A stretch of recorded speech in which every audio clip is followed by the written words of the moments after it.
Hello friends, Sunita's ब्लॉग्समध्ये तुमचं सर्वांचं स्वागत आहे. आज बघा आमच्या घरी लक्ष्मी आलेल्या आहेत. तरी कशी वाटतात तुम्हाला? लक्ष्मीचा पूर्ण व्हिडिओ मी टाकेनच.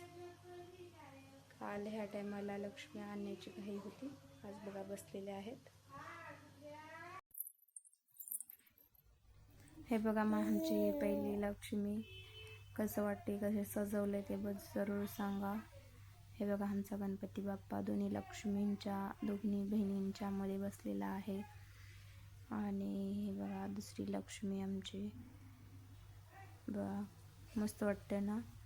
लक्ष्मी आल्या आणि दुसरा दिवस पण झाला. लक्ष्मीची महिना झाला वाट बघत होतो. लक्ष्मी आहेत झालं. 2 दिवस झाले. आता उद्या तर ह्या टायमापर्यंत लक्ष्मी म्हणजे काढायची तयारी असते. काल सगळं आवरावरीची तयारी होती. आज त्यांना जेवण म्हणजे पुरणपोळीचं जेवण असतं. ते पुरणपोळीचं जेवण केलेलं आहे. तरी सकाळी असतं फळ वगैरे सगळं. आणि जायच्या वेळेस असतं कानोले.